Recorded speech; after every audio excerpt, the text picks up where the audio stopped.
Sebelum tahun 1922, diabetes adalah penyakit yang tak terobati.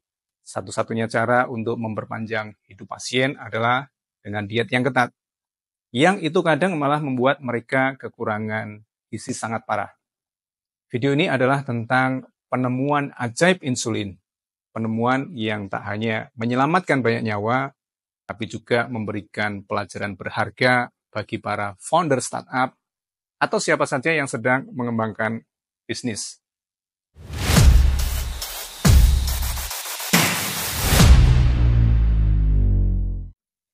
Pada 23 Januari 1922, di sebuah bangsal rumah sakit anak-anak penderita diabetes di Kanada, para ilmuwan dari University of Toronto datang membawa harapan. Kebanyakan anak di sana sedang koma dan berada di ambang kematian.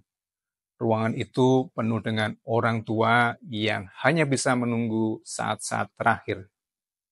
Satu persatu, para ilmuwan menyuntikkan insulin ke anak-anak yang koma. Ketika mereka menyuntikkan anak yang terakhir, tiba-tiba anak yang pertama mulai sadar. Kemudian satu persatu semua anak terbangun. Keajaiban terjadi di ruangan itu. Tempat yang tadinya penuh kesedihan berubah menjadi ruangan dengan harapan dan sukacita.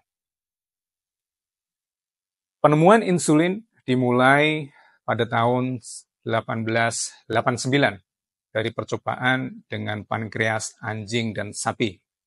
Hingga akhirnya insulin sintetis manusia mulai diproduksi dan dijual pada tahun 1982.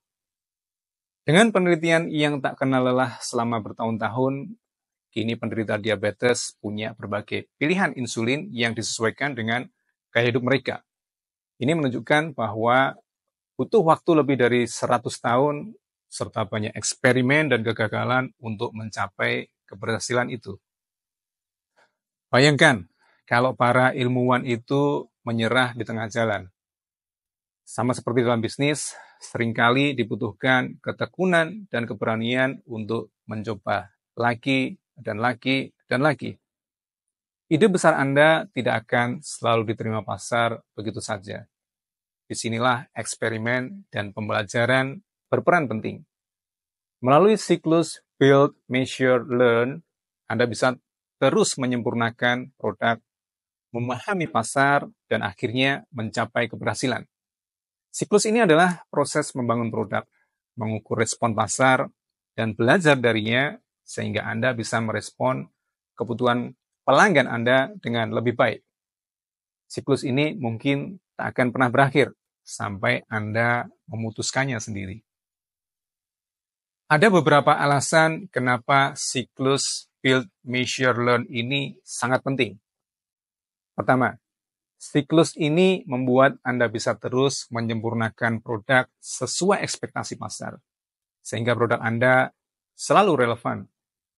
Kedua, Anda bisa meningkatkan keterlibatan dan loyalitas pelanggan karena mereka merasa didengar dan dihargai. Ketiga, dalam pemasaran, siklus ini membantu Anda menemukan strategi yang paling efektif untuk mencapai tujuan Anda. Keempat, siklus ini juga meningkatkan efisiensi operasional, membuat segala sesuatu berjalan dengan lebih baik.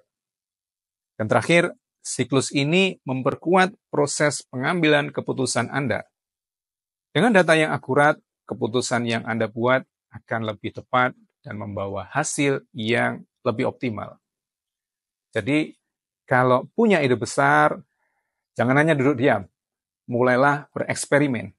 Ukur hasilnya, pelajari apa yang perlu diperbaiki, dan terus lakukan sampai Anda menemukan yang terbaik. Terima kasih sudah menonton. Semoga video ini bermanfaat. Jika Anda suka konten seperti ini, jangan lupa untuk like, share, dan subscribe channel ini untuk video-video menarik lainnya. Sampai jumpa di video berikutnya.